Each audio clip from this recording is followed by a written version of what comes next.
No, it's not. Yeah, the thing turned on.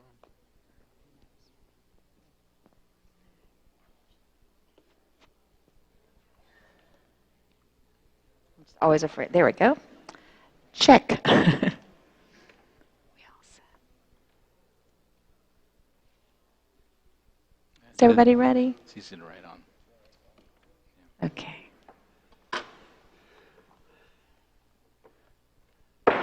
At this time, I would like to call to order the December 8th meeting of the Lynn Haven City Commission and welcome you all here today. At this time, would you please stand for the invocation? And I was looking, but I will ask it myself if you don't mind. Dear God, thank you for this opportunity to come together as citizens of Lynn Haven and in this beautiful holiday season. Keep us all mindful of the love and joy that's around us. Don't let us be robbed of our joy by some of the events that have happened. Keep us all watchful and mindful and ready to help each other in times of need. And as we meet together for this meeting today, join our hearts together. Let us speak our minds, but let us speak it with civility and with concern and compassion for each other. And as Christmas is upon us, may we all be mindful of the reason for this beautiful time of year. And once again, thank you for this opportunity for coming together. In Christ's name we pray. Amen. If you would join us now for the Pledge of Allegiance, and I have a very special guest who's here today who's going to lead that for us. And if you'll just stand right there where you are, and here's the flag.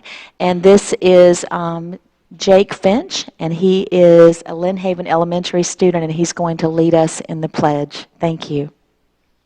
Okay. Jake, you want to face this way? I pledge allegiance to the flag of the United States of America, and to the republic for which it stands, one nation, under God, indivisible, with liberty and justice for all. Thank you so much. Could we give a round of applause for the courage that took? And Jake, I'll be visiting Lynn Haven Elementary this week with cupcakes for your class, okay? See you soon. Okay, thank you. I'm glad they made it in on time. That was number 2 on our agenda. And at this time, I have the mayor's report for you. Having trouble with the microphone today, sorry. Not your fault, my fault. I have a rather lengthy mayor's report. I hope that you will be indulgent of me. I'm very excited about some of the things happening and would like to share with you. First of all, I attended the League of Cities legislative session in Orlando on Thursday and Friday, November 20th and 21st. And I will be going to Tallahassee in January and Washington, D.C. in March as a member of a 36-member team of elected officials called the FAST team, which is the Federal Action Strike Team. And this is when municipal leaders from around the state come together to convey a unified message in support of the 2016 Florida League of City Action Agenda and meet face-to-face with legislators to provide our local government's perspective. There's power in numbers as we speak to state and federal officials. I've recently met with the president of the League of Cities, Matt Surrency, who will be here in Bay County again next week, and we've been discussing his Regional Compact Initiative, which is his initiative as president of the League of Cities, and we will be spearheading a meeting with mayors from surrounding rural counties that we're going to be contacting. We've already contacted some, to meet to work for federal and state funding for the paving and drainage of small cities and rural roads, which are part of paramount importance to the safety of the citizens of Northwest Florida, of which we are some of those. I will be participating in Monday morning call-ins weekly starting January the 11th at 9 a.m. Eastern Time during the legislative session. And during this 30-minute conference call, our members will be updated on what issues will be discussed by the legislature in the upcoming week and what advocacy efforts from the mayors may be needed. And I will be posting and tweeting and putting that on Facebook and online for you to follow along and to give me input with your opinions of what you think about what's happening as well. So we'll make it very interactive. Some of the Florida League of City priority bills that are coming up that we'll be talking about, and these are not all, or they're not exhaustive, communications services tax, public-private partnerships, public records, water quality and water supply, hydraulic fracking, location of utilities, disposable plastic bags and their impact on our environment, contaminated sites, local government environmental financing, ad valorem taxation, value adjustment boards, guns in public meetings and colleges, a long list of which I would love to have your input as I'm speaking with these other officials. So that's the first item. The second item is I will be taking part in the Wreaths Across America on Saturday, December 12th at 9 a.m. in our Lynn Haven Mount Hope Cemetery to honor veterans. We'll also be doing a proclamation about that today. Invite all of you to come out. I know many of you have family members who are resting in that cemetery who were veterans. My father is one of those, and my husband is also a Vietnam veteran, and his combat motorcycle group will be coming to be part of that as well. So I'm very excited about that and hope you'll join us. Just wanted to mention that yesterday, of course, was Pearl Harbor Day, and our flags all across were lowered in honor of that. Last Friday evening, December 4th, was our Lynn Haven tree lighting ceremony. I want to say thank you to the Leisure Services Department, in particular to Maria Stout-Tate and to Tracy Jones for their efforts, to our Lynn Haven police officers and fire department, Lynn Haven Elementary Choir, the Freedom Singers, the St. Andrews Ukulele Orchestra, and all the others who worked so hard. There's so many more, and maybe some of you can help me to thank them if I've left someone out. Next year, we're already talking about an even bigger celebration with talk of a Lynn Haven Christmas parade as well. I also, this past month since I've seen you, I've met with a local scientist and conservationist who is doing a research project on the feasibility of a recycling plan for Lynn Haven, which would be environmentally sound for our waterfront community. I know we do some limited recycling now, but this would be a full-scale effort, as well as cost-efficient and possibly financially lucrative for our community. I will have an outline of this information at our January, the last commission meeting. I have requested to see if we have a 5-year or 10-year comprehensive paving plan for Lynn Haven this month. I've spent the last week reviewing documents I requested which outline the paving, which has been done for the last 11 years because I've been receiving so many emails and phone calls about roads in Lynn Haven, and it's part of what I promised when I was elected. From 2003 to 2014, this amounted to approximately 153,823 linear feet of paving, or roughly 29 miles of roads have been paved in the last 11 years, or about 2.6 miles per year since 2003. But this includes resurfacing and repairs, not necessarily complete repaving. So I believe we must take a more comprehensive approach to paving the city, using curb and gutters for drainage. I've contacted engineering departments in the last month of several universities, inquiring if there is an interest in a partnership with our city to research and offer research-based solutions to paving and drainage in Lynn Haven, our challenges as a waterfront community, with no cost to us. Perhaps partner with some of our local engineers with field work study opportunities for their best and brightest engineering students. I'm also hopeful that the Compact Initiative with these other mayors that we're starting with other rural counties is going to get interest from surrounding counties in our region, such as Holmes and Gulf and Washington and these other rural counties that have the same drainage and washout and dangerous problems that we have, and will offer strength to us in our request for state and federal dollars. So that's a huge amount of research going on. I also, in the last week, met with the city manager and the developers of Blue Water Development to discuss the possibility of leaving the McMullen Library within the CRA district of Lynn Haven, rather than moving it to the fuel depot property to become part of that development project. Many citizens expressed their desire to me since the last meeting to see the McMullen Library remain in the CRA. Mr. Hines, Mr. Jackson, and I actually went inside the old structure. I was excited to do that, and they were pleased with the condition of what they called the bones of the building, and they have offered to meet with the Lynn Haven Heritage Society and possibly with the Garden Club as well to find a mutually agreeable solution of where to place the building. They also suggested that in the meantime, the city should cover the 4 broken windows with plywood and to place bracing underneath to stop the sagging, which has begun, but has not yet caused irreparable damage. So very excited about that, and I hope that you are too. And then finally, I'm almost done. Thank you for your indulgence. I would like to invite everyone in the city of Lynn Haven to Roberts Hall this Friday night from 6 to 9 p.m. for a Christmas party. This is for the employees as well as for the residents, and this is hosted by my husband and I at no expense to the city for the city employees and you, and we'll have beverages and food and conversation and fellowship, and we want to wish you all a very Merry Christmas. So that's my report.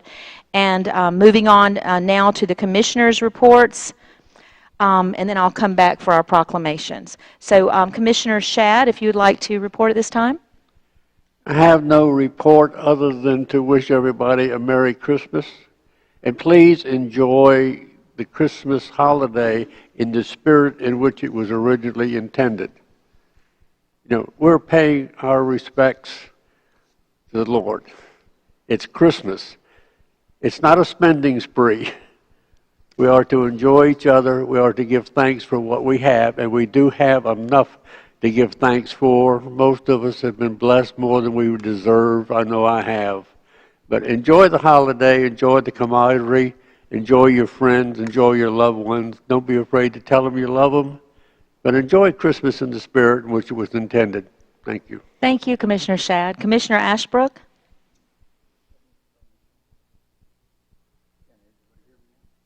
I don't think it's on. Is it on? How about now? Got a green light, so what that's worth. Thank you. I had a couple of things to mention. I attended the annual EDA event. For those of you, it's the economic development arm of our chamber, and there was nothing much there. I mean, it was pretty much a good year as far as marketing, but not sales. They didn't have anything to report that was new coming to Bay County. I also had 3 things I wanted to mention that were TPO related, and I deferred them from last meeting. One, of course, I think Commissioner Friend has addressed, which is the adaptive lighting. For those of you who don't know, Mr. Bryant, who was the traffic engineer for Bay County, who is now the Public Works Director for Bay County, has been very active in that program, and those monies are in the pipeline. It's just going to take a number of months, and when I say months, it could be 6, 8, 10 months, but adaptive lighting to the traffic signals on 77 is going to be coming eventually, so that at 11 o'clock to enter the park, you're going to be inconvenienced for about 6 or 7 months because you're going to have to take the other road to the west further down that is closer to the old Sally Mae building. But nonetheless, that's been moved up a little bit on the schedule because they didn't have to go out and obtain any right-of-way. There were no right-of-way acquisitions involved, so they're going to try to get to that a little sooner. So those are some improvements from the TPO. That's all I have. Thank you. Commissioner Barnes? I just want to take this opportunity to wish everyone a very Merry Christmas and a Happy New Year, especially to our employees who have made the year 2015 a good year for the city of Lynn Haven. So thank you all for what you've done. And to my fellow commissioners, I hope you all have a very Merry Christmas as well. Commissioner Friend? Thank you, Mayor. Yeah, I also attended the TPO, so just the only thing I would add there is 390 PD&E study. When I say 390, again, Mr. Leon Miller speaks so much about the, and I'm very happy that he does, but at the east of 390 East, so it's on the east side of 77. PD&E study has taken place, so you may see them out there working and such.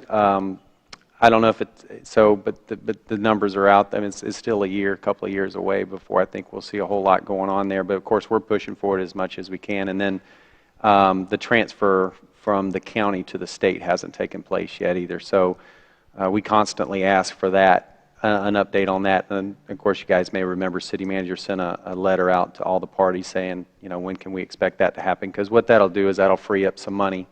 Well, the money, kids did awesome. It was really, we had just enough cold weather to make it feel like a Christmas lighting, so it was really good. Enjoyed that. Also went to the EDA. The other thing that I just keep forgetting, I've mentioned it if I can to City Manager. I've mentioned it in passing, but just while it's on my mind, Mr. City Manager, I'd like to see about putting a special parking spot for Purple Heart recipients. I've seen that a couple of times in town. I know Lowe's has done a couple of spots, and I just think that'd be a great addition to the city if it's something we could do. So, sorry to spring that on you here, but I just happened to think about it again. And I did attend at Lynn Haven Elementary, and you know, the Veterans Day. I will take the opportunity. We are so blessed in Lynn Haven with everything that Lynn Haven has to offer, but you can't overlook our schools. And that is such a huge draw to our community, and I think that's why we continue to grow. So, other than that, yep, happy Halloween. I don't know what I was going to say. Happy Christmas, Merry Christmas, and Happy New Year. And I can echo what you said for the staff. You guys have done an excellent job to make this year great, so we appreciate you very much. That's all I have, Mayor. Thank you. Thank you, and congratulations on the TPO appointment. That's Thank you. a great honor. And at this time, if I could move on to item number 5, which is the city manager's report, and we would start with the reaffirmation of the proclamation of wreaths across America. Proclamation. Whereas members of the Civil Air Patrol Tyndall Panama Composite Squadron number 435 are proud to partner with the City of Lynn Haven in Wreaths Across America, a nonprofit organization that recognizes the courage and sacrifices of U.S. veterans by placing wreaths on the graves of the fallen during the holiday season. And whereas on December 12, 2015, Civil Air Patrol cadets and members will help lay wreaths at Mount Hope Cemetery and Lynn Haven Community Cemetery. And whereas the wreath-laying ceremonies are made possible by the generous commitment of Worcester Wreath Company of Harrington, Maine, which donated tens of thousands of wreaths for the nationwide observance this year. And whereas Wreaths Across America began in 2006 as an offshoot of the Arlington National Cemetery Wreath Project, which started in 1992 with the annual placement of wreaths donated by Worcester Wreath Company. And whereas the Civil Air Patrol, for the 9th consecutive year, is partnering with Wreaths Across America, a nonprofit organization with a mission to remember, honor, and teach about the service and sacrifices of our nation's veterans.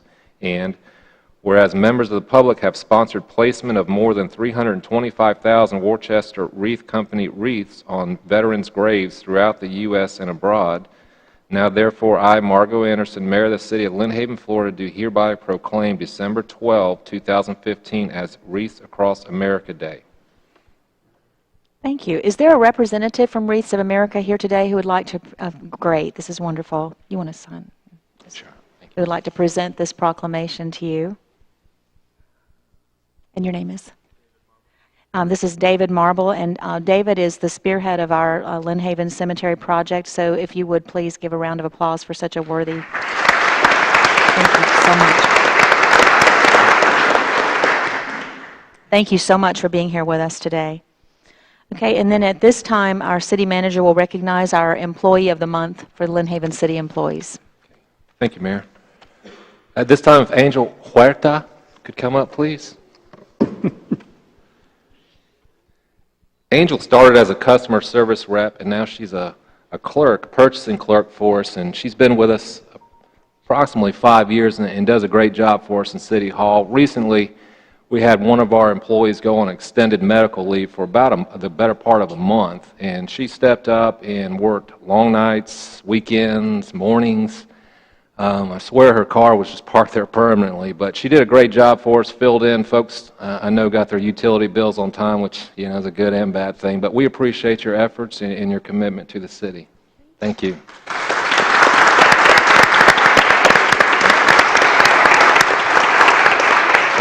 And while I'm up here, if Miss Linda Lucante could also step forward. Linda, many of you know Linda. Linda's been here quite a while and has been an asset to the city for many years, but she served for 21 years as the trustee and chairperson on the General Employee Pension Board and representing the employees of the city of Lynn Haven. I believe 11 of those years were as the chairman.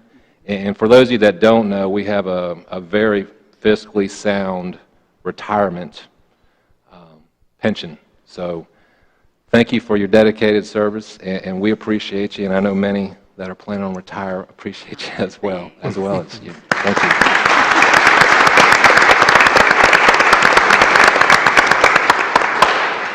I've just got a couple more announcements.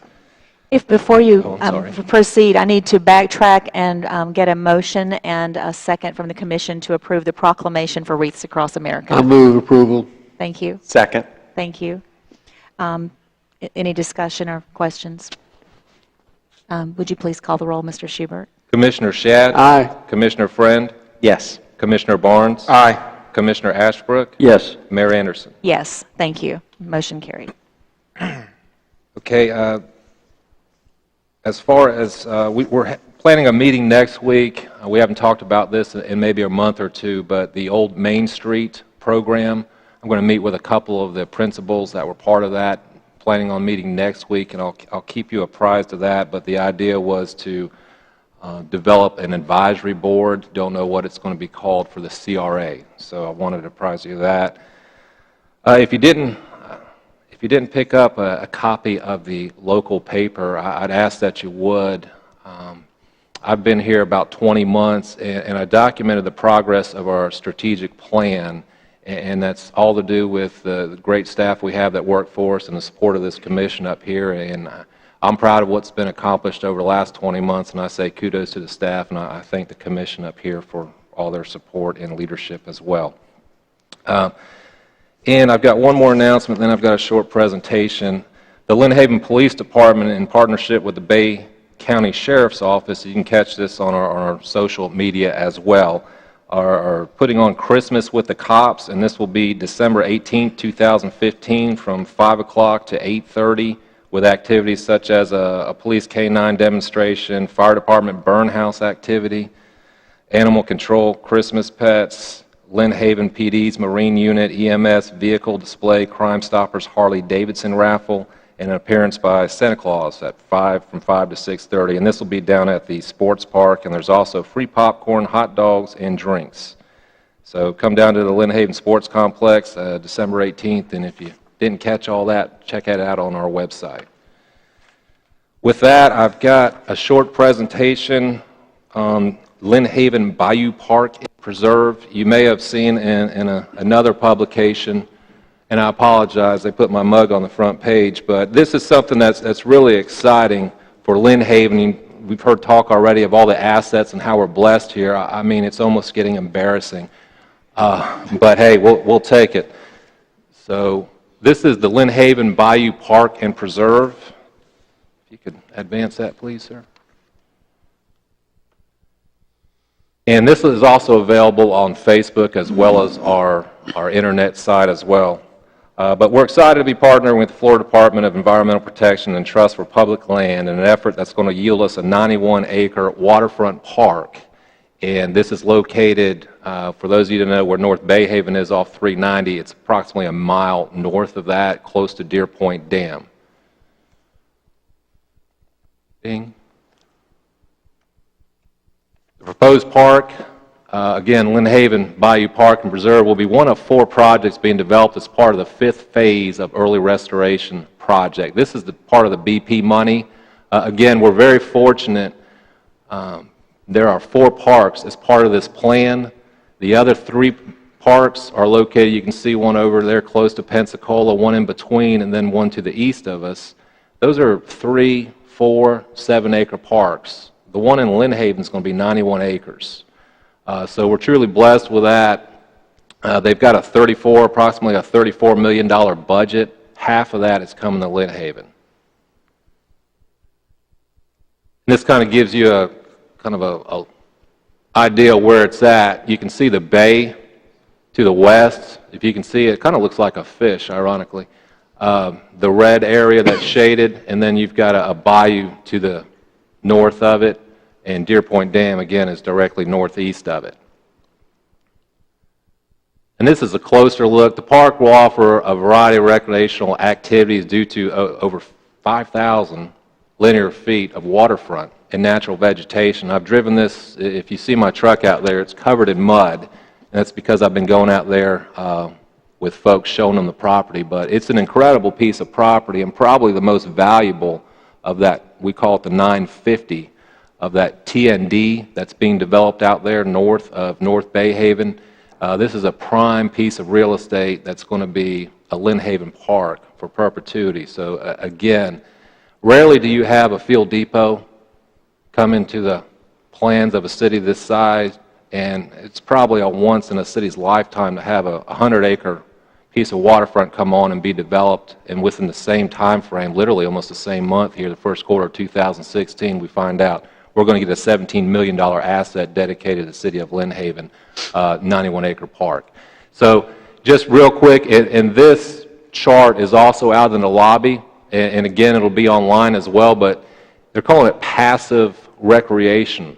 And mainly that means no big boats, no motorboats, although there will be a dock for those. Mainly, you're not coming there for a boat ramp. You would come to the, not the island, but to the park with a motorized craft, and you could get there that way. But mainly it's going to be canoes, kayaks, hiking, and some other passive activities. And just real quick, there's a fitness trail loop, obviously. We're going to emphasize that. There is a motorized boat dock for those folks, and there are several, just to the west, there are several developments with a lot of boating activities, so I'm sure that'll be taken advantage of. Can you go back one, please? A fishing dock, a two-story observation structure, which will be at the northeast point, and that's an incredible part. To me, that's the favorite part of this property. You can actually see the whole bay and then look back and see the bayou. A bayou boardwalk, a natural playground for kids, a bayou dock for paddle crafts, again, canoes, kayaks, and then all the corresponding infrastructure, which, you know, as you know, it's obviously substantial. And here are a couple pictures, including the operation and maintenance. This is over a $17 million project that is fully funded by the state. We do not have to invest anything in this.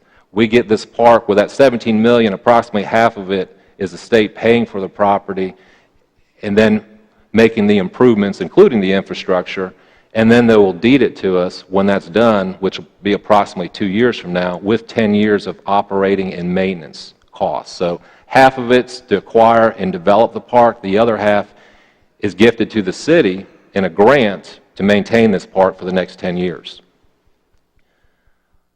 And for those of you that want further information, I've got, and again, this is online, there's a link there if you haven't already seen it. You're welcome to go to that. There's a 300-page document that contemplates this development with the other 3 as well that I briefly spoke of.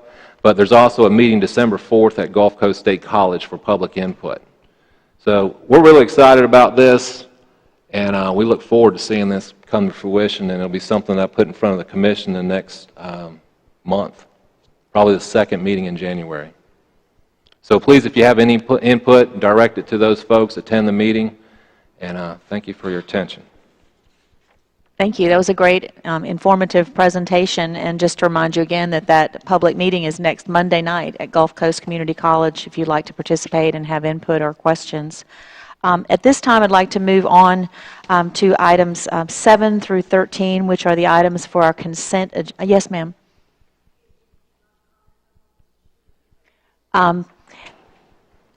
It was just part of his report. Did you have a question that you wanted to ask? Sure, go ahead. Janet Walker, 1106 Michigan Avenue. Can you explain to me how we came to receive the $17 million? Because at the time that the oil spilled and it was approached to the city of Lynn Haven as to whether or not they would like to file for some of the BP money, I do believe that the commission decided not to at that time. It was different people up there, but they decided at that time not to receive any of that money. That would be number one, my first question. My second question would be, when they're giving us the $17 million, are they telling us what to use it for, or are they designating what it should be used for? And again, I think that a lot of that will be addressed at the public hearing and meeting because it's not an actionable item, but I would certainly defer to Mr. Schubert if he wants, to.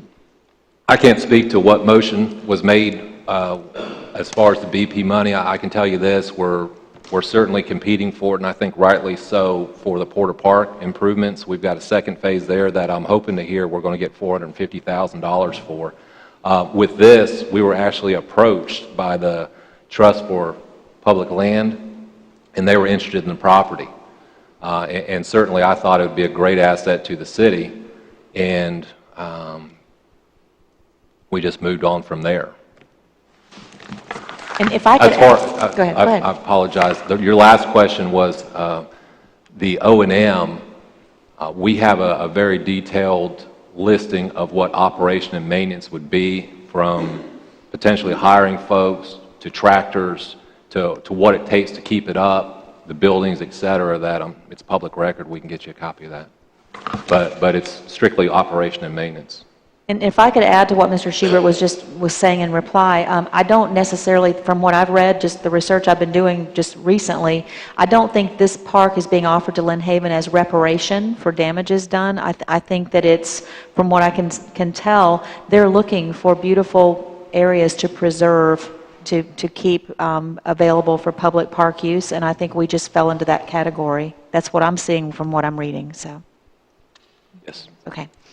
Moving on this time to the consent agenda, I'll just go through and read items 7 through 13, and then I will call for a motion and a second, and then at that time, if there's one of these items that either the commission or the public would like to ask questions or discuss before we move on them, you will certainly have an opportunity to do that. The consent agenda items are item number 7, the minutes from the November 10th regular meeting of the commission. Item number 8 is approving the submittal of an fiscal year 2015 FEMA Assistance to Firefighters grant application for the purchase of SCBA and air cylinders. Item number 9 is approving the purchase of a new trash truck from Ingram Equipment Company in the amount of $129,780. Item number 10 is approving the purchase of 2 police patrol vehicles from the AutoNation Chrysler Dodge Jeep Ram in the amount of $47,798. Item number 11, approving the memorandum of understanding with Pinellas County Sheriff's Office for use of the Florida's Facial Recognition Network. Item number 12, approving an off-system project agreement with the Florida Department of Transportation for the replacement of the Arthur Drive Bridge and request federal money for the project. And the final item under consent agenda, item 13, approving an off-system maintenance agreement with FDOT requiring the city to maintain the new Arthur Drive Bridge in perpetuity. Do I have a motion to accept the items under the consent agenda 7 through 13? So moved. Second. Thank you. We have a motion and a second. At this time, are there any questions or discussion from the board regarding any or all of these items? Well, I think the audience needs to understand on items 9 and 10, where we're approving the purchase of a trash truck and the police patrol vehicles. Those are budgeted items, and the money is in our budget to pay for them. Thank you for that clarification. Other discussion or questions from the board on any items? And there appears to be none. Are there any questions from the public or discussion about any of the items? Mr. Walker? And if you would please let us know which item and then the question or discussion. Good evening. Merry Christmas. Merry Christmas. Rich Walker, 1106 Michigan Avenue, items 12 and 13. Okay. For clarification, in other words, the way I read this, that bridge and that road is owned by state of Florida. Second, in the past, I asked this question of another road, and I was incorrectly answered by the staff as to ownership. I maintain the word ownership of the road. The last road I asked about, the ownership was incorrectly stated as being not ownership, it was easement. So I do not want to confuse the word ownership with easement. If Arthur Drive Bridge is owned by FDOT, okay? Now, along with that is the canal that goes underneath it. Is that owned by the state? I'm pointing these questions to find out for later information when we're dealing with the fuel depot as to who owns what. So my question is Arthur Drive Bridge and the road owned by the state or owned by us? My understanding from my reading that I've done, and you correct me if I'm wrong, is that the city of Lynn Haven will be the owner of that road and bridge, but I'll defer to the attorney. Yeah, those are city roads. As far as ownership goes, I mean, there's different types of ownership. We don't own the roads fee simple, but we do have a right-of-way over the roads, which is effectively a fee simple ownership for the purpose of a road. The bridge is owned by the city also. My understanding from these documents is that the FDOT is going to repair the bridge and replace it, and then transfer the bridge back to, well, they never actually transfer ownership, but any easements or anything, a maintenance agreement, we'd have to maintain the bridge forever. And then as far as the canal goes, that's actually owned by the Airport Authority, and that is going to be, the Airport Authority has actually deeded that to the city of Lynn Haven, and I intend on bringing that to the City Commission in January with the rest of the fuel depot items for the city's consideration and acceptance of that deed. And that'll be transferred to the master developer when Yeah. the property changes. Okay, I got it. So there's a little bit of conjecture about ownership and right-of-way and easeway on the bridge. It's presently, as you say, owned by the city, will be given to the state for repairs and then returned to the city. Is that the My way I read it? understanding, and Mr. Baker can correct me if I'm wrong, is that the city owns the bridge. There's some grant money to allow us to repair the bridge. The DOT is going to use that grant money to fix the bridge and rebuild it. And then once that's all done, we're going to take the bridge back and agree to maintain it forever. So in basic essence, we own the bridge. Yes. Mr. Baker, do you concur with that? Thank you very much. Essentially, Okay, a thank you. $500,000 grant. The question also gives me the information for later on about the canal. Great. And for those of you present when I said Mr. Baker, he is our Public Works Director. Thank you so much for helping us with that. Thank you. Okay. Any other items that anyone has a question about in the consent agenda or discussion from the public? Okay, at this time, Mr. Schubert, would you please call the roll? Commissioner Shad? Aye. Commissioner Friend? Commissioner Barnes? Commissioner Ashbrook? Yes. Mayor Anderson? Yes, and the motion has passed, and items 7 through 13 have been accepted by the commission. Thank you. Moving on to new business, item number 14. This is discussion and possible action regarding the infrastructure contract with Phoenix Construction. And Mr. Schubert, do you or staff have information regarding this item? Yes, essentially, we're just recommending that we extend this contract for a year and then re-advertise after a year. And this is a 5-year environmental and infrastructure contract that was awarded to Phoenix that will expire at the end of this month. And the reason why I'm interested particularly in keeping this at least for another year is we still have the AWT filters that are probably a couple to several months away. We have the 17th Street ditch, and I think it's just a good idea to have this as an option. This doesn't bind us into using this infrastructure contract. It just leaves us another option if we are in a, well, frankly, a time bind and need to move on something quickly and don't want to advertise take the time to advertise for 3 or 4 months. It just gives us an option to expeditiously get something done if there's an emergency. So again, it doesn't bind us to using this contract, but it gives us another option, and I would recommend extending it a year and taking a look at it if we want to do another 5-year and bid the thing out after another year. Okay, so your recommendation would extend the contract through December 31st, 2016, correct? Yes. Thank you. Are there other questions or discussion? Excuse me, is there a motion from the board on this moved. item? I move. Second. And now are there questions or discussion from the board?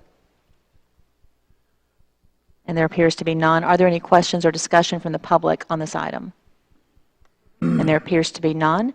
Mr. Schubert, would you please call the roll? Commissioner Ashbrook? Yes. Commissioner Shad? Aye. Commissioner Friend? Yes. Commissioner Barnes? Mayor Anderson? Yes, the item passes. Okay, moving to item number 15, and this would be Resolution 2015-12635. This is approving the temporary road closure of Arthur Drive for approximately 180 days during the repair of the bridge. And my understanding is that this would be towards the end of 2017 from what I'm reading, but then I was hearing that we might have some faster action on it than that. Is that that correct, Mr. Baker? Okay. Is there a motion and a second for this item? I'll move approval. And second. Thank you.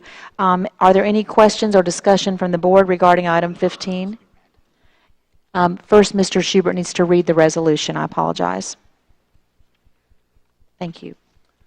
Resolution 2015-12-635, resolution of the City of Lynn Haven, Florida to approve a temporary road closure pursuant to completion of bridge replacement project. Whereas the Florida Department of Transportation Department proposes to undertake and complete one bridge replacement project in fiscal year 2017 in Lynn Haven, Florida, and whereas this bridge replacement project includes FPID number 430463-1-52-01 Arthur Drive over Lynn Haven Bayou Bridge, bridge number 464514, otherwise known as the project, and whereas the City of Lynn Haven, Florida, the city, supports the department's efforts in these regards, and whereas it is necessary that Arthur Drive, owned and maintained by the City of Lynn Haven, be temporarily closed for an approximate duration of 180 days, and there will be a detour available at Connecticut Avenue to West 14th Street to Maryland Avenue to successfully complete the project, and whereas said road closure will reduce construction time and cost, minimize right-of-way purchase and/or construction easements, and/or minimize wetland impacts, and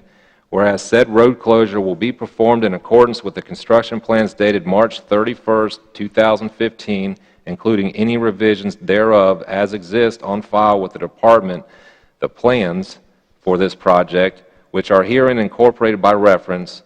Now therefore be it resolved by the City of Lynn Haven, Florida, that the city does hereby authorize the department to temporarily close Arthur Drive in accordance with the plans. The city does hereby agree that Lynn Haven will continue to maintain city-owned detour roads during construction of the project.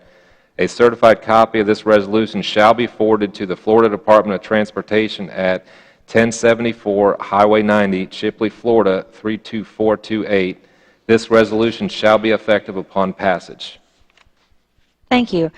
Since I asked for a motion and second before asking for the reading of the resolution, I need to ask for that again, please. I apologize, gentlemen. I'll move approval again. And I'll second. Thank you very much. At this time, are there any questions or discussion from the board regarding the resolution? Are there questions or discussion from the public? There appears to be none. At this time, would you please call the roll?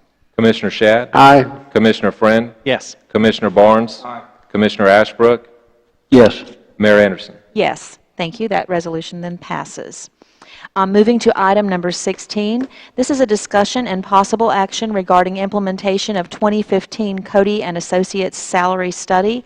Mr. Schubert, do you or staff have information? Yes, Mayor. Thank you. Thank you. I've been here approximately 20 months. I have not given any merit raises since then.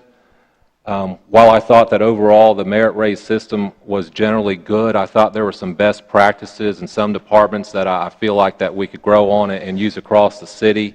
And until I felt comfortable with the merit system, I didn't want to do any merit raises. So, and I apologize to staff for that, but if you don't know anything about me yet, I'm very systematic. I try to be as objective as possible and fair and treat everyone exactly the same. And what I've maintained since I've been here is this city's greatest asset is its staff. So I would like to get moving on this merit raise or a way to reward our top performers as soon as possible, and that'll start in 2016 and 17. Having said that, when I first got here, I did have some concerns about equitable pay. It seemed like we had high turnover rates, especially with our first responders. They'll range anywhere from 20 to 25% vacancy. Right now, we don't have 4 firemen because we can't hire them, because other cities just hired 7. That was a concern of mine. Parity within the department and certainly parity between departments was also a concern. As you know, typically cities run a salary study every 5-10 years max. We hadn't had one done in 11 years, so I engaged a third objective party to come in and look at our pay plan. And that's what they did. Their objective was or my objective was to update the pay plan and classifications to ensure equitable pay with competing employers. In other words, if I got a fireman, talk about firemen, if they're going to apply in Lynn Haven, they're going to apply probably in Panama City, at the beach, the county. What other viable options do they have? And that's what this company took into account. I obviously wanted to limit turnover. I wanted to be able to successfully recruit. I wanted to establish viable career ladders. You know, I don't want to just have a flat organizational structure.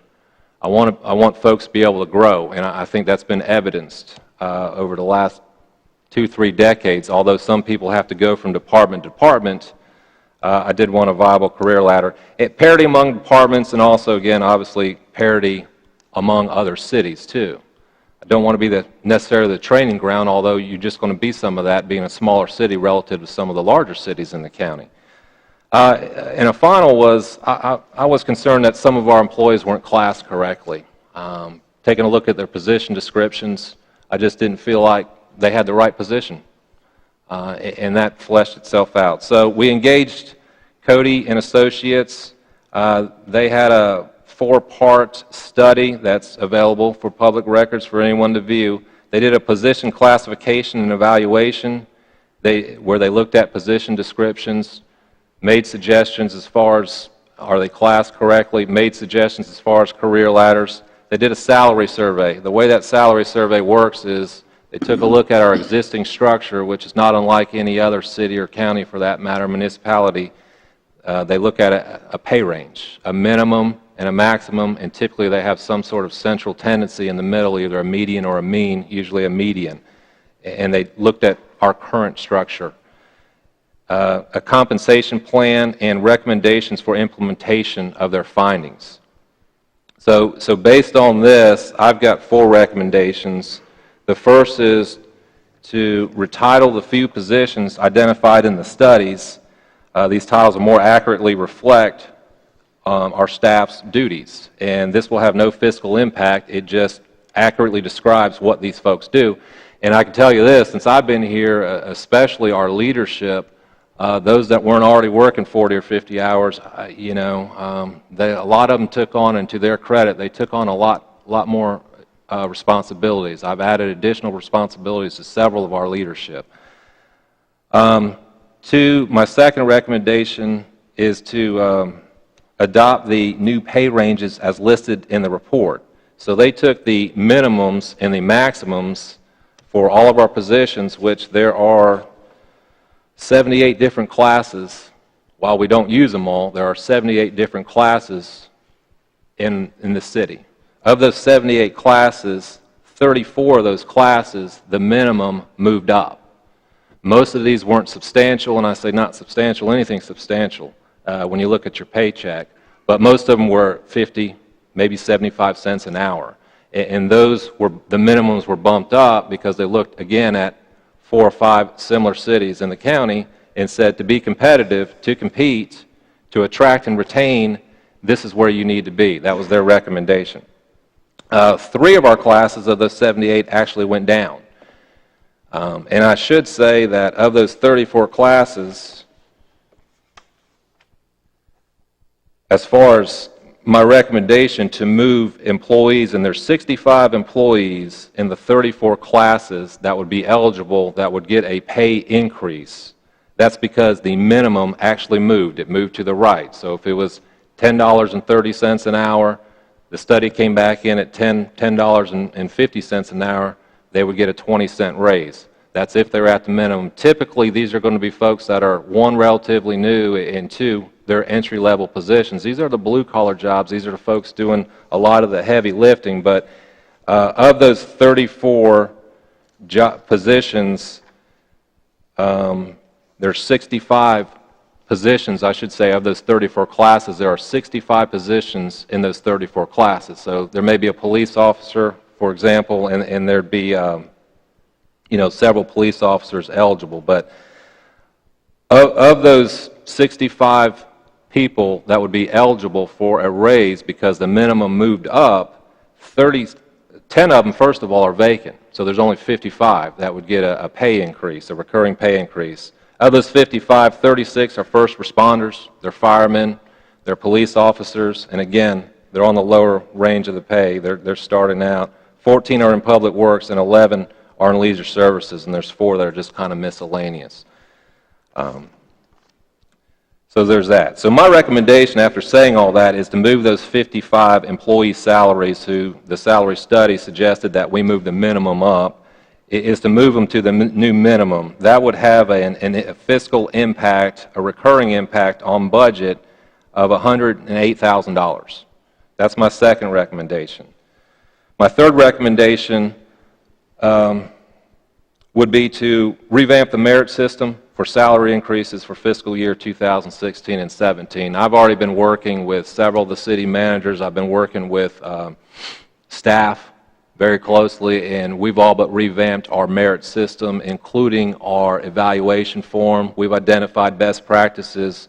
We will document this and archive it in our new personnel policy manual that will be forthcoming at the start of the year.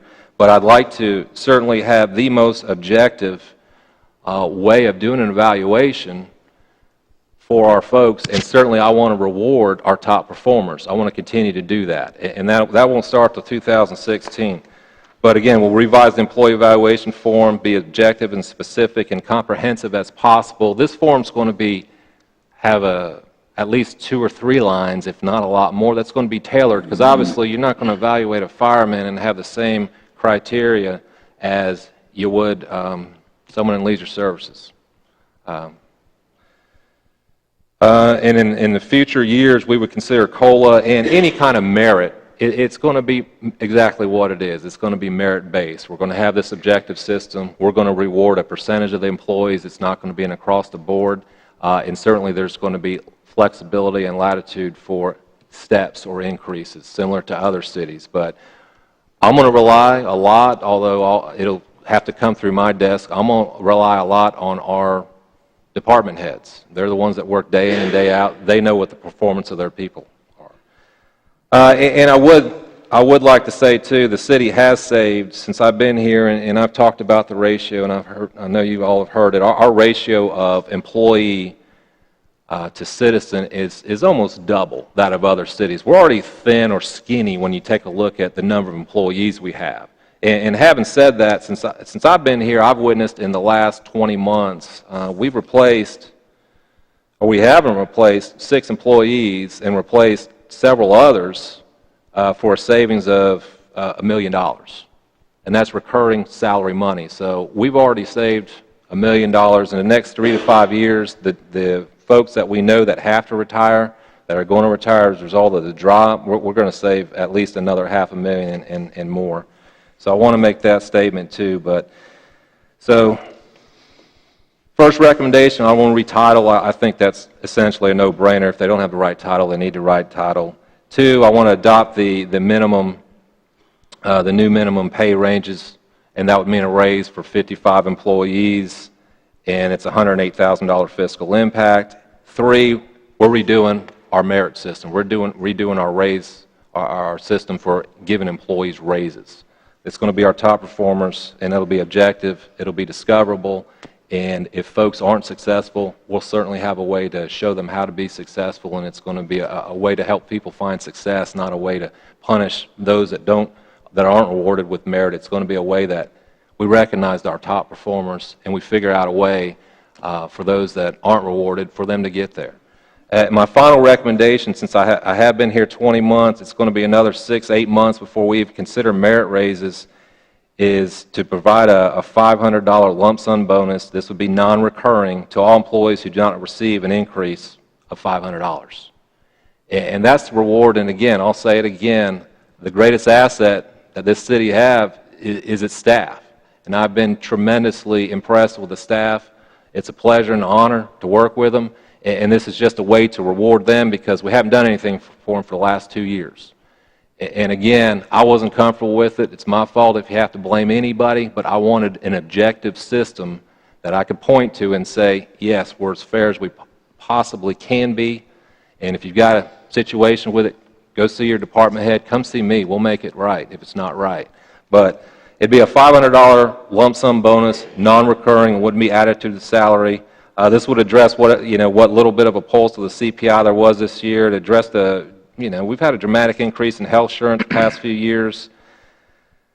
Those receiving an increase again in salary would not be eligible for the $500.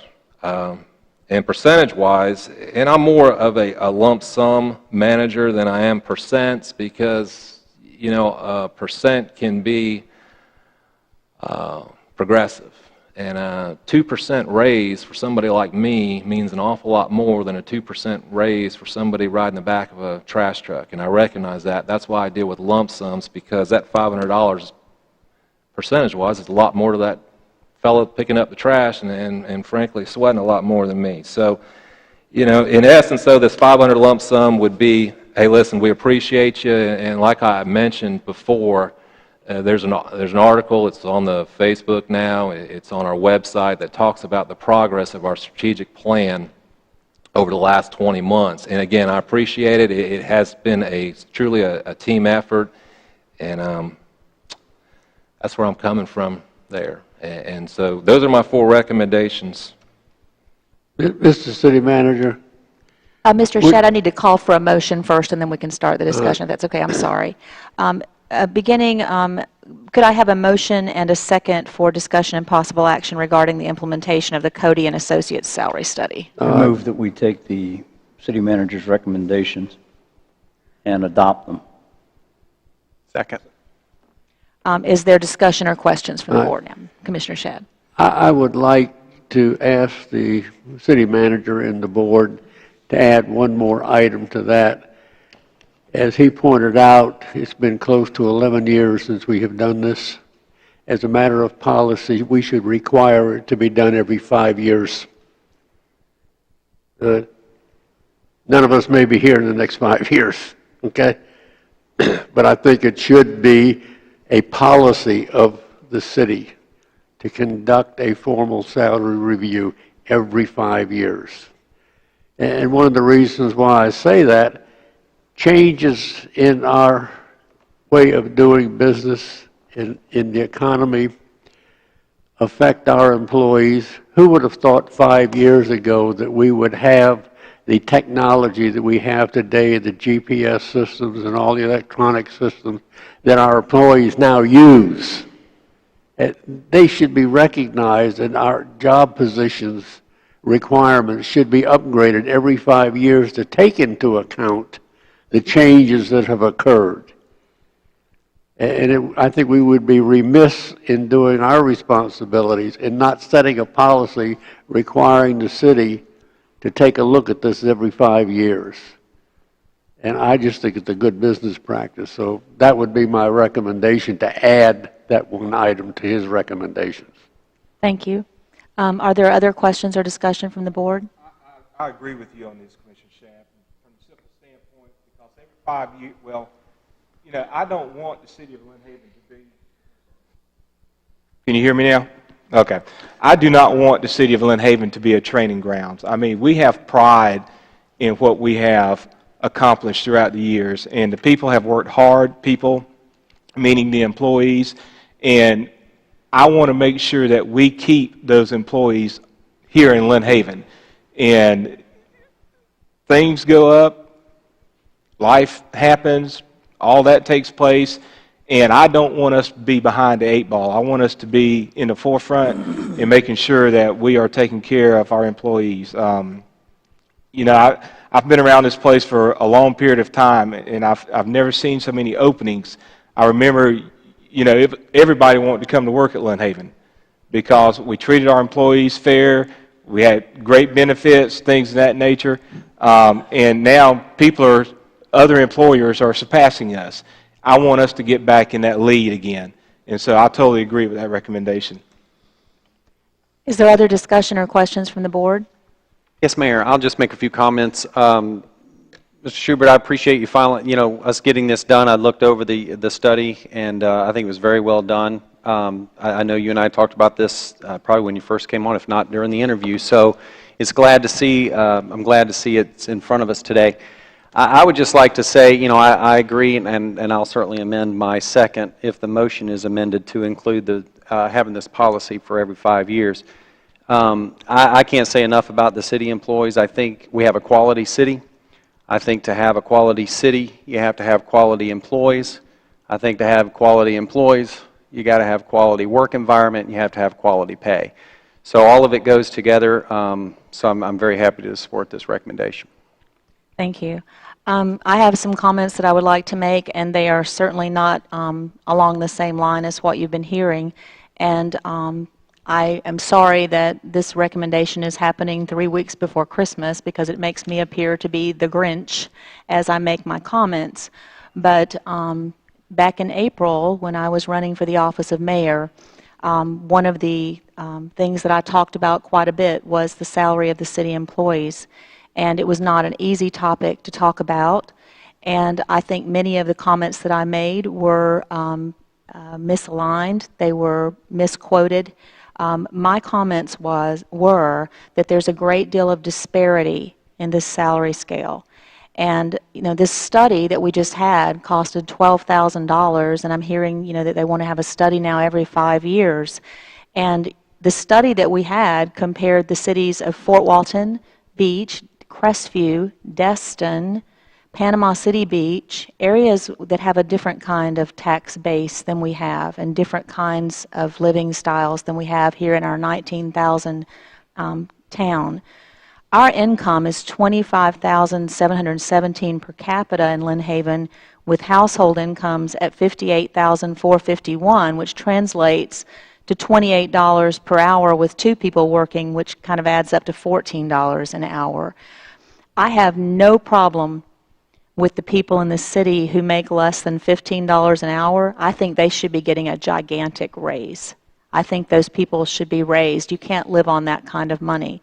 I don't understand why the fire chief makes almost $50,000 less than the police chief when the fire chief becomes our chief operational officer should we come into some sort of disaster in this city. I don't understand why firefighters start at $10 per hour when many of them have gone to school and have degrees, associate degrees, to be paramedics or EMTs, when I can become a police officer and start at $16 per hour with a law enforcement certificate. There are many disparities. I don't know how people on the back of the trash truck, as we were talking about, are feeding their families. I don't know. So I don't understand why we continue to support salaries for some employees at $50 per hour, $39 per hour, $37 per hour. And if you read the job descriptions, these are not people with master's degrees or doctorate degrees for the most part.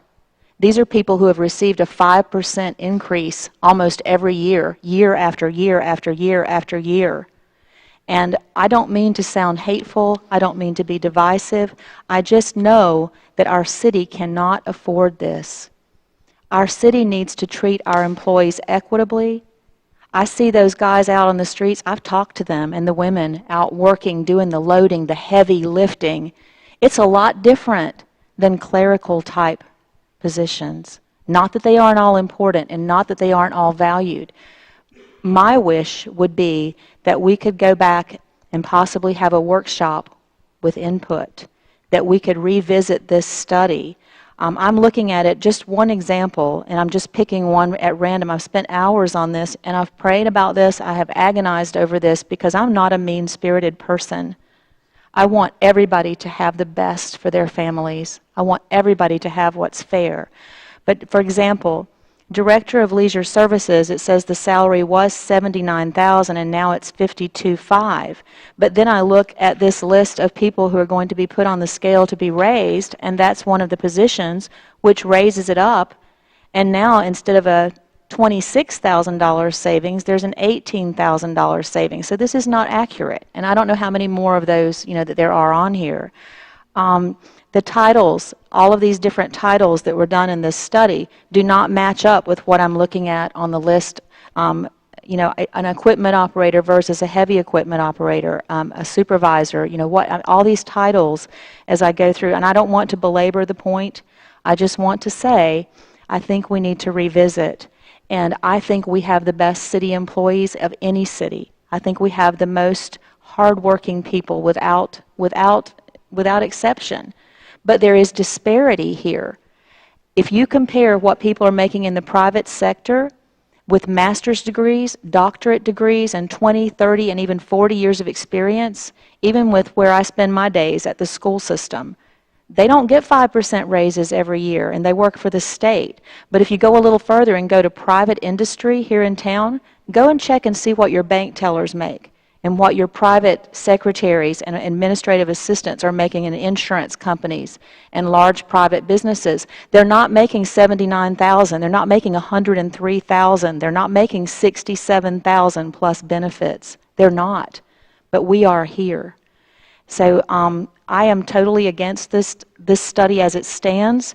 I do believe that we need to retitle, we need to readdress, we need to put in some more descriptive job descriptions, and we need to take care of our firefighters, our policemen, our guys out cleaning the ditches, our sanitation workers, our utility workers. They can't live on what we're paying them, and we're not paying them enough.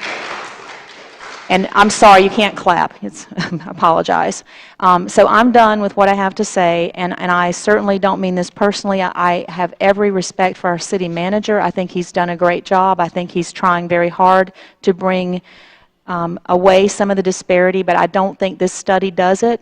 And he's suggesting that we give a $500 bonus to someone actually over 16% of the people, of our workers that are making over $25 an hour. As he said, if you're making that much money right now, I don't know that you need $500 bonus when there are people in Lynn Haven who can't buy Christmas for their children. I'm sorry, that's how I feel, and I will stop there. So I know there was another motion entertained, and I need some help from the attorney on how to amend or whatever I need to do next. Mr. Shad had brought up the fact that doing a salary study every 5 years as a suggestion. So if there's going to be an amendment to the motion, the motion would have to be amended by the people who made the motion, which is Mr. Was it Mr. Shad? Did you want to amend Yes. the motion? Yes, I second it. Is there a second for his amendment? And if I could suggest sorry. one other thing for the motion, Mr. Shad, if you could also include in there to authorization to amend the budget as stated by the city manager's recommendation. I'll include that in the motion. And is there a second? Second. And there's been a motion and a second. Is there any further discussion or questions from the board regarding this Yes, I motion? would like to make some comments. Sure. We have a study done by a professional organization that specializes in doing salary surveys. They specialize in comparing jobs. They have a tremendous database. One of the main reasons for having a professional organization do a study like this is to take the biases out of what we may think of as individuals. We're not expected to maybe understand or like everything that's in the study, but these are professionals. When they compare the jobs, they're comparing like positions with other municipalities. And that is how they derive whether you need to change the position description. That depends, and that drives them on saying, what is the market value of that position? Because they are market driven. Now, we may think that some of those positions are overpaid, but it's not what we think, it's what the reality is out in the marketplace. And you have to hire competent, qualified people. And in today's environment, it's not what I think the job is worth, it's what the market thinks the job is worth, if we are to hire and bring competent people on board. Now, I'm not saying that the mayor is not entitled to her opinion. She is. I mean, opinions are like the noses on our face. We always have one. My opinion's But- based on fact, Mr. Shad. Go No, ahead. no, your opinions are your opinions. And I can read studies. I have conducted, in my business career, I have conducted salary surveys. I've done all of this personally. Thank Right. you. But it's not what I think that's important. It's what the professional study and the group that did the study, what they come up with, because they do their research and they do their facts. And, if we're not going to give them credence for what we pay them to do, then why do we do it? We'll just sit down here and banter about what it is we want to do. So, my defense is we paid some professionals to do this for us. And I'm willing to accept their recommendations. Thank you, Commissioner Shad. Are there other comments or questions from the board? I just had a public point of clarification. The city manager is not included in this, correct? No, sir. No. Thank you. Are there other comments or questions? Mayor, can I just, and I don't disagree with you certainly on our frontline folks, the firemen, the police officers, and that's what I would, again, just say that almost 30 of the 34 of these classes that are getting moved up are the firefighters, they're the police officers, they're sanitation workers, they're stormwater equipment operators, they're customer service representatives, they're utility service workers. These are the guys that you're talking about that are relatively lower paid. So, I mean, when we talk about the huge fiscal impact, the 100,000 is addressing those, exactly what you said. And I'd also point out, I can't hire 4 firemen right now. We've had 4 vacancies for several months. We lose them. Panama City was in the study, I believe, Panama City Beach. There are viable alternatives to Lynn Haven, and they did look at that. And for those that aren't proximate, they also adjusted the data collected to account for the cost of living variances. So just wanted to make those comments. Apparently I was misunderstood what I said, because I don't think that you're giving in this study the firefighters, the policemen, the utility, the sanitation, those people, I don't think you're giving them enough raise. I'm not against that. Okay. Okay, that's not what I said.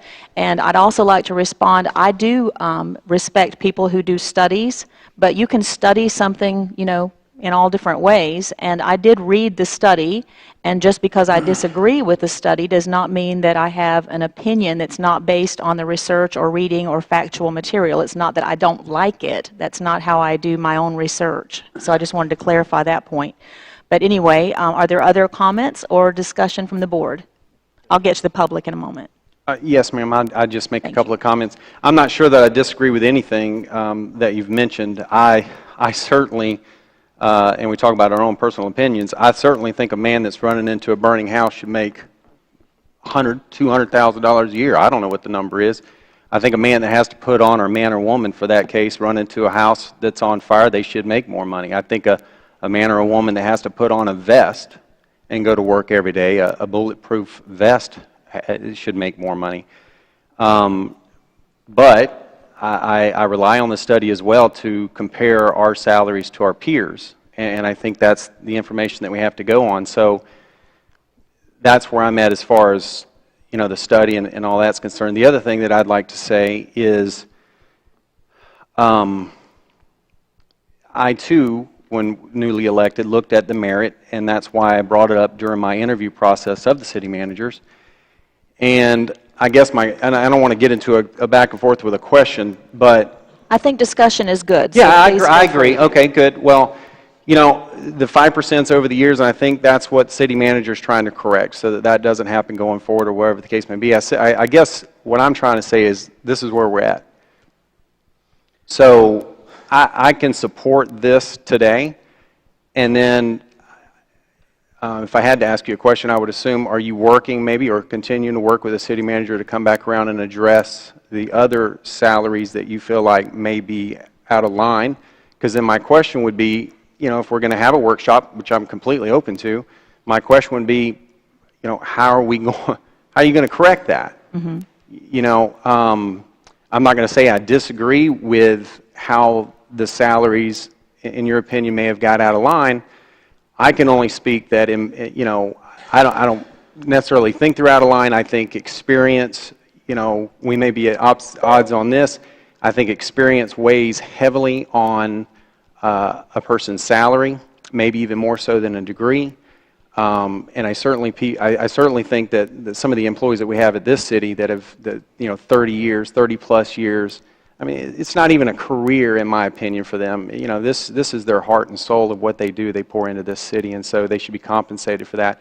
So I guess I look forward, if we're going to continue this study, if we go forward with this today and improving this, I would look forward to the opportunity to look at making other adjustments and suggestions on how we, how we get there. Sure. I think this is a good first step, though. I think what the main thing that I find lacking in this study are the descriptors of the positions.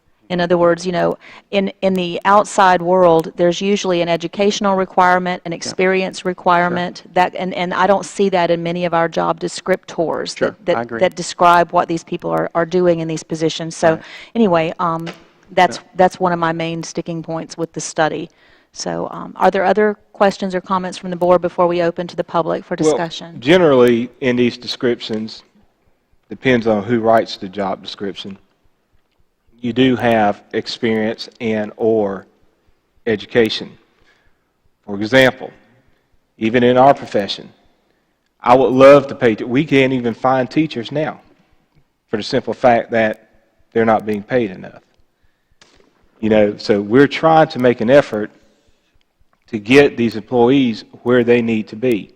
You've got employees that have invested 30-something years of their life making sure that things run in this city. They've worked hard. They've come out here during hurricanes, at nighttime, all types of things. And the general public really don't understand what all that they do. And, just because you put it on a job description doesn't mean that they don't do other things. For example, in my job description, and probably in yours, it says, and other duties as required. So you do what you got to do in order to get that job done. And so we've got this study. It's an independent study. There's no, feelings or things of that nature in it. Now I think we need to adopt this study, and we need to move forward with what we're doing. That's my opinion. Thank you, Commissioner Barnes. Is there any other discussion from the board? At this time on this item, I would like to take questions or comments from the public. Yes, ma'am, in the back.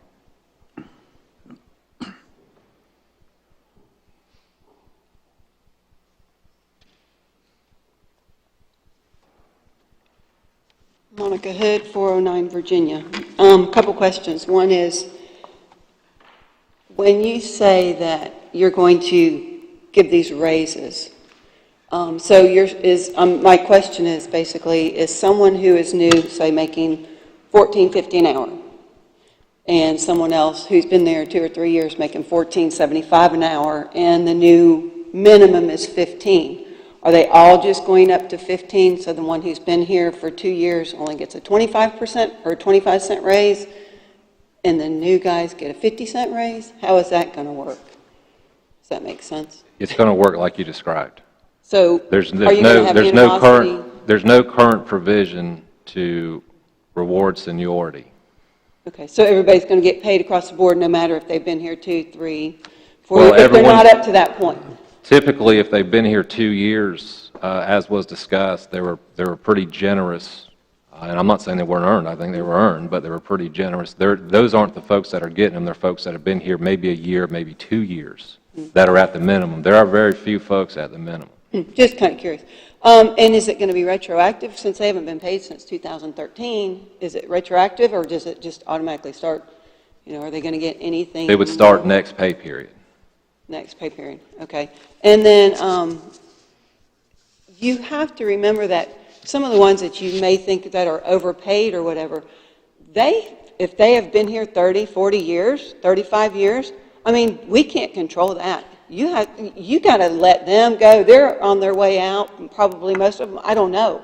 But you've got to, you can't reverse what's been done, and you've got to think about the employees now. And also, if you wait another month or 2 months to go back and look at this again, okay, well, is that going to be 6 months down the road before they get their raise or whatever? So now we're at 2013, now we're 3 years down the road instead of 2 years not getting paid. So you've got to start making decisions and doing what's right for the community. You're going to start, as you said, you can't hire anybody. You've only got 4 police officers or whatever. I'm proud to be a Lynn Haven resident and be able to walk up and down my street at 9 o'clock at night and not have to worry about anybody getting me, walk my dogs or whatever. And I think that the people, chief of police, whoever, they deserve, your chief fireman, whatever, they deserve the pay because I feel safe. I don't want to live in Callaway. I don't want to live in Springfield. I want to live somewhere where it's going to be safe. And I know that everything's going to be taken care of. If I have a problem, you can call them up and they're there. Whoever, whatever needs to be done. Thank you. Anyone else? Yes, sir. Name is Brad Yunt, 210 Lakeview Terrace. Specific to Mr. Shadd's point, I don't believe the city paid enough for that study for it to go into the details of whether people are appropriately classified. $12,000, not enough money for that. It takes a lot more work to figure out whether all of the city employees are appropriately classified and then match them up against the other cities. What I think you purchased instead was they tried to say, okay, firefighter here, firefighter there, what's the wage going to be? And they matched them up that way. Second set of points is that in the private sector, for my entire career, there was always a range of pay for each position that I occupied. And with a merit raise system, if you were low in the range, you got higher raises. If you were higher in the range, you got lower raises. And if you were above the top, you got no raise at all. Mm-hmm. And that's how it worked. Mm-hmm. Thank you. Are there other comments? Mr. Walker? Mayor, can I just comment on that? On Mr. Young? Sure. Do you mind just a moment, Mr. Walker, while he comments? We bid that out. We called individually, and we could have paid $24,000 for the same salary survey with the same scope. This company did look at every individual position description. This company has also done several others that were in the area, and they actually used as observations. My understanding is they did actually look at each position description. I got several phone calls about certain individuals, about what I thought their responsibilities were. So we did go through that, and I don't disagree with you on how you reward within the pay range, and I think that's exactly where we're headed. Thank you. Mr. Walker? Again, Rich Walker, 1106 Michigan Avenue. This is a boilerplate study. You get what you paid for. You paid them to do something, and they did it in accordance with the way that would be acceptable to you. The public got to see this Friday. We don't have Facebook, we don't have this, we don't have that. I had to go on and find it. And Mr. Shadd, you once said we make mistakes. Yes, we do make mistakes. One of the things you said here is the city manager is not mentioned in this study. He is. I said he's not included in the pay raise. No, he's not including pay raise. But he's an employee of the city, and you're including pay raises in city employees. Also, I was asked the question, is this for the commissioners too? And I said, in the past, this has never been done. I don't know if you realize it, but you are employees of the city. The state of Florida recognizes that, and the federal government recognizes that. You are employees of this city. Therefore, you are under the direction of the city manager. This is your job, city manager. I happen to agree with that. I agree with that. However, if you look at the survey, if you get a chance to, you will notice what they had in their tables as versus what we have now. The difference in the salary minimum and maximum is maybe $1. You're already there. These employees are already there. I think your target of the mayor, when she was elected, was at a certain group of people that were earning over $100,000 a year. And she mentioned there were 14 of them. There are now 17.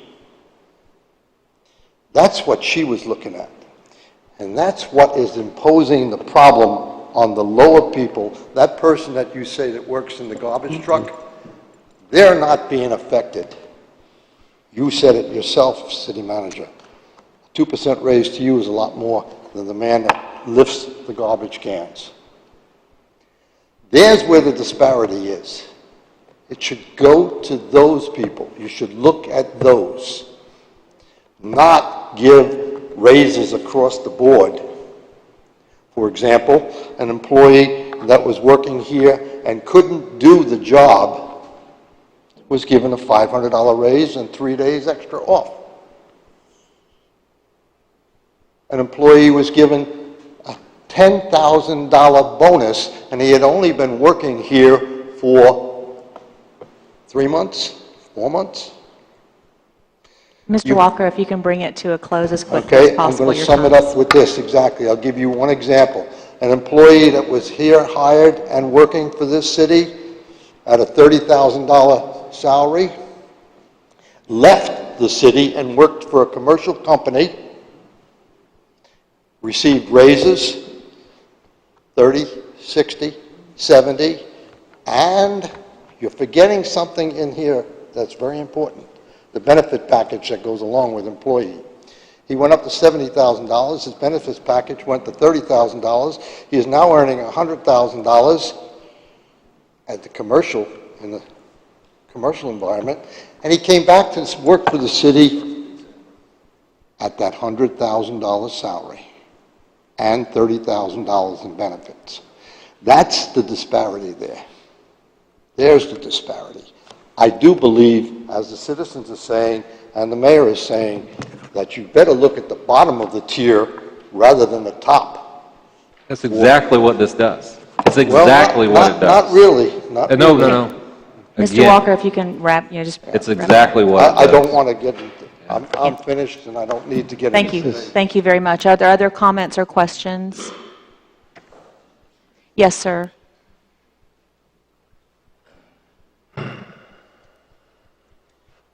Bob Schultz, 509 Pennsylvania Avenue. I'm curious, and this probably will pass because you're outnumbered, Mayor, but where's the money coming from? The money's coming from the general fund that is an independent fund that we reserved over $800,000 in. So will this budget have to be amended, you're saying, or it's okay as it is? There'll be a mid-year amendment, but we had that original, the original salary did consider an increase. The original budget did afford an increase. Okay, Mr. City Manager, how much will all this cost per year? Recurring, it's going to be, give me a minute, A little over I 100. think it's 108 a year. 108 and a one-time of 46,000. Okay. And how much more will the commission be increased? None. Your salaries? My salary, No, no. not yours, the Not commission. mine nor the commission is No, contemplated. not yours, the commission. How much will they get more? No, sir. Nothing. They're not, nothing. Yeah, am I correct in assuming we make $1 a year as a, quote, salary, and salary increases have to be approved by the citizens? Is that correct? That's my understanding. Yes, it's actually, it's in So the, it's. I'm not looking for yeah. a big bump on a buck. Okay? Well, I'm sure you'll get your increase. Are there other comments or questions from before we move on? Thank you so much. At this time, Mr. Schubert, if you would please call the roll for this item. Commissioner Shad? Aye. Commissioner Friend? Yes. Commissioner Barnes? Aye. Commissioner Ashbrook? Yes. Mayor Anderson? No. And the motion has carried. At this time, thank you. Usually no clapping, but we'll allow it today. At this time, if there's public commentary on any items on the agenda, yes, ma'am. Or any other item, I'm sorry, not on the agenda, just any topic of discussion. Janet, excuse me, Janet Walker, 1106 Michigan Avenue.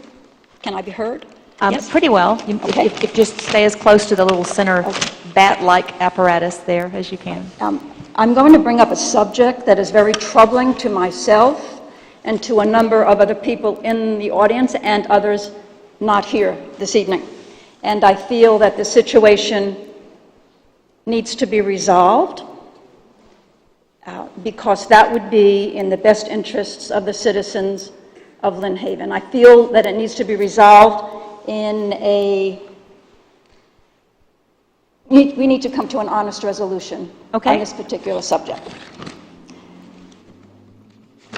Rodney Friend was elected in April 2011 as a Lynn Haven City Commissioner. At the time, he resided in the Mowat Highlands area at 1804 Sutherland Road.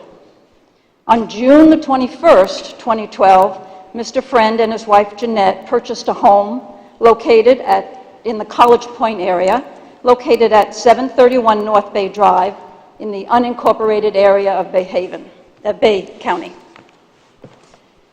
In December 2013, Commissioner Friend consulted with our city attorney, Mr. Robert Jackson, regarding Mr. Friend's eligibility to continue to serve as a Lynn Haven City Commissioner.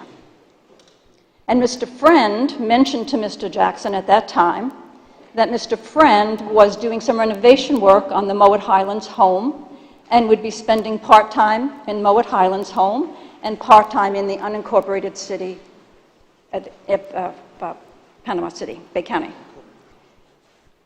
In June of 2014, there was a News Herald article published regarding the eligibility questions that everybody had raised, and again stated that Mr. Friend would be doing renovations on the siding of the home in Mowat Highlands, and he would be spending part-time at Mowat Highlands home, part-time at the North Bay Drive home.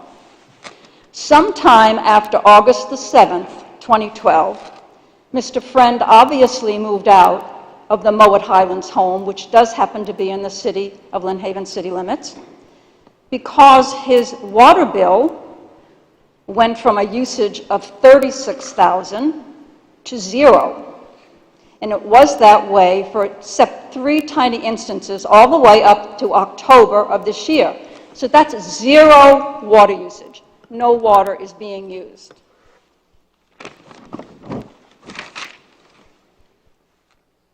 Mr. Friend's mortgage that he has on his new home, on page 7, paragraph 6, under the title Occupancy, states that the borrower, Mr. Friend, and his wife,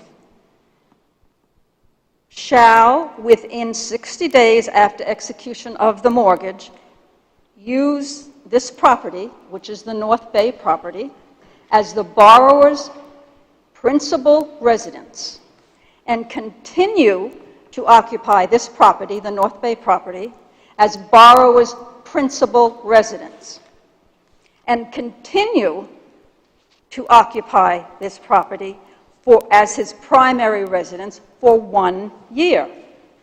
In addition, under paragraph 8, states that the borrower shall be in default if there is any materially false representations made, including representations concerning borrower's occupancy of the property as borrower's principal residence. Mrs. Walker, I apologize, but we're into 5 minutes at this point. If you could wrap this up in 1 minute's time. I certainly can. And Thank you very much. Mr. Friend also signs an affidavit of residency stating that he resides in the city of Lynn Haven.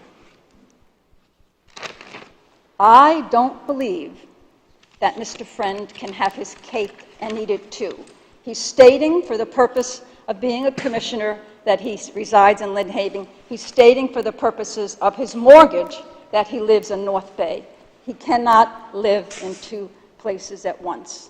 This needs to be resolved. It's not fair to the citizens with our tax dollars paying for someone who does not live in Lynn Haven. Mr. Friend, did you want to respond? Thank you, Mayor. I'm not sure what resolution we can have. I meet the charter requirements. I made sure of that before I went up for re-election on my own expense. And I'm sorry if you don't like it, but I meet the charter requirements, and I will refer to what one of the other commissioners said as far as pay is concerned. We make $1 as a salary employee of the commission. So I'm sorry I don't know what resolution there can be. I meet the charter requirements, and I'm sorry if you don't like it. I apologize. That's all I have.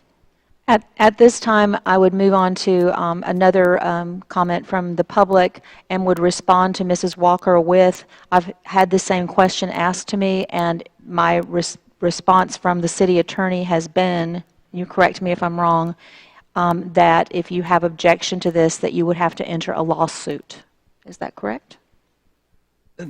Yes, ma'am. That's the only Thank way you. to remove a commissioner. Thank you. And Mayor, if you will, I'm just trying to. No, I Trying to appreciate it. No, that's fine. I just wanted to add that if anyone at any time ever wants to ask me about the situation, I am available. I'm a representative of the city of Lynn Haven. 271-3699 is my home number. Please give me a call. I'll be glad to go over it with you. Thank you. Thank you. Okay, are there other comments? Mr. Walker. And ladies and gentlemen, keep in mind that we do have a large group here tonight, and please try to stay within the 3-minute time limit, and I'll try to keep you on that track. Thank you. This will be very quick. Thank you. To this theory about $1 salary, this has been expressed by a lot of people, and a lot of municipalities, and I investigated it. You gentlemen and ladies are independent contractors.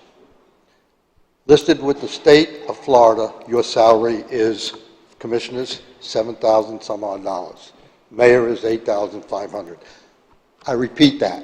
Listed with the state of Florida and with the federal government, your salary is $7,500 average, $8,500 average. That is a matter of record. It is not $1. Because you file as independent contractors, you can say whatever. You can say nothing. That doesn't deny the right or what you say and what the federal government has listed you as, and Mr. Anderson, as your salary. So the $1 doesn't fly. It doesn't fly. It hasn't flied with anybody. Sure. Mr. Ashbrook would like to respond. I'm not finished, Mr. Okay, he's got 1 minute and 40 seconds on his. And I'm not debating this. I'm telling you fact. If you have any facts other than that, take it up with the IRS. Mr. Shad, again, said we make mistakes. Yes. Last week, or the last meeting, everybody applauded because we had a light rain and no problems. Have you driven on 17th Street? Do you notice that the street is closed off partially? I'd like to know from the city manager the status of the complete 17th Street ditch and road for its viability of driving on, if we've got it closed off. Because I noticed that slight rain that everybody applauded, we didn't have any problem, has washed away part of 17th Street. If you remember, 4 meetings ago, 2 citizens stood up here and told you that there was erosion there on the new construction of the 17th Street ditch, and there was a possibility that somebody could fall in. What does it take to move this forward faster? We have already had 1 life taken in that ditch. Now that road is closed off. There's no public notice saying why, and nobody being called in front of the public who engineered this. What is the safety of that road now in comparison to what we're going to do when we get approval from DEP to fix the 17th Street ditch? My point is this: road's got a problem. It's got holes in it right now. It's washing away. How about the safety of the people? And who is going to be held accountable for what we have? Mr. Ashbrook wanted to respond to the salary issue, and then I'll let Mr. Schubert respond to the 17th Street ditch.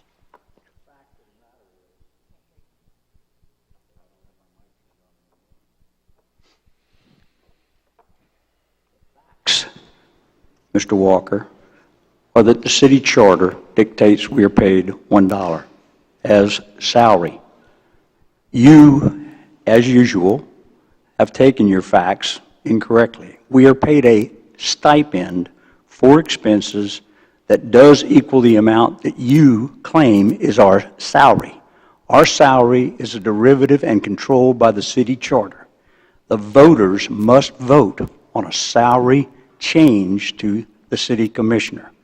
We receive. The fact that the IRS charges us with the responsibility of claiming that as remuneration, and therefore we have to expense it out or pay taxes on it, has absolutely no bearing on the semantics of what it is. It is an expense paid to us as a stipend. It is not, I repeat, not salary. Please read our charter.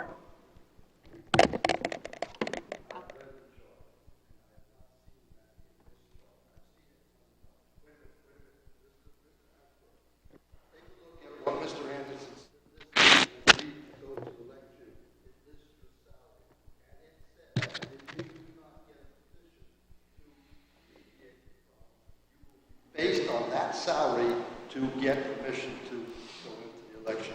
That's what he says. Now, he's an elected official. He's saying the salary is this. And the IRS is also saying, when you go to retire, what was your salary? And you should be claiming that. Thank you, Mr. Walker, and perhaps we can seek some clarification at a later time. Mr. Schubert, if you would respond to the, if you'd like, to the 17th Street ditch question. Or sure, it takes, as you know, it takes a lot of heavy equipment to get down there and do what needs to be done. The road's going to get torn up. It's part of the contract that the contractor will fix that road when they're done. I've got the utmost confidence in this contractor. We've been very successful with them. Are there other comments or questions from the public on any issue in Lynn Haven? Yes, sir.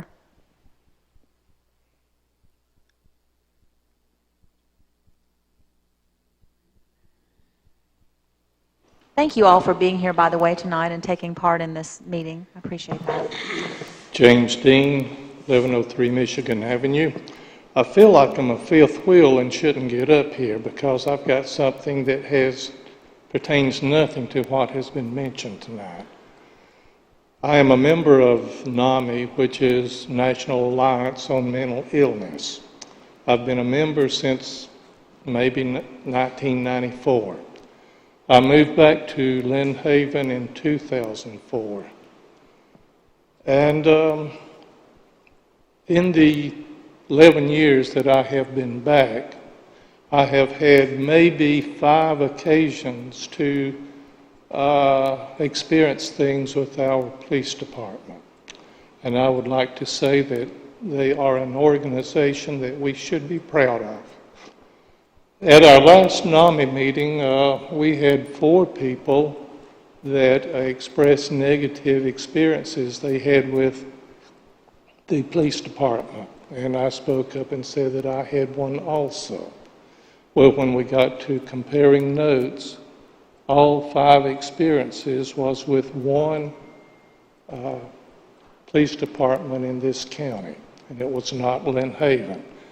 And I was glad that at that time that I could recommend the Lynn Haven Police Department as very highly, being professional, having the concerns of service at the top of their list, and providing adequate security in all situations. I think that is something that we need to let our officers know that they are doing an excellent job and to keep it up. Now, I realize there are probably some people who have negative experiences, but my feeling about the Lynn Haven Police Department that if you have a negative experience with them, you deserve it. Thank you. Thank you so much, and I know that the police department appreciates your coming forward and making those comments. Sometimes when you work in that type of work, you don't always hear the positive, so thank you for taking the time to come up and make those comments. Anybody else have a question or comment for the good of the order tonight? Yes, sir.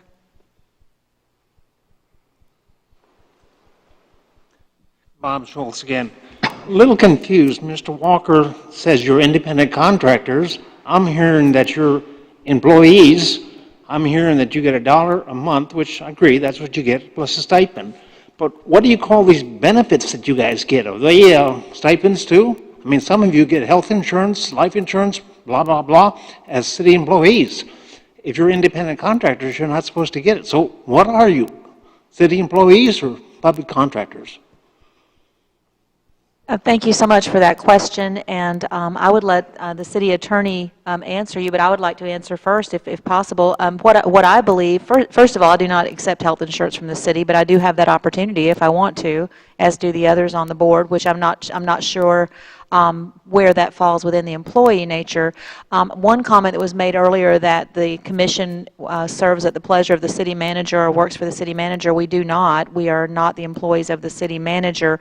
We are the employees of you, and you fire and hire through the ballot. As far as whether it's called a salary or whether it's called an expense account, I'm not sure what the semantics are because I'm not the attorney. My understanding of it, according to the charter, this is just my understanding, I'm not saying that I'm correct, Mr. Schultz, but I will make sure that I am in the future. I believe that it is considered to be historically, as Mr. Ashbrook explained it to be. I know you'll be shocked to know that I agree with you, but I do agree that I meant that as a joke, Mr. Ashbrook, in the Christmas spirit. I do believe it to be an expense account, but I'll take over and let I'll let our Mr. Attorney address your question, Mr. Schultz.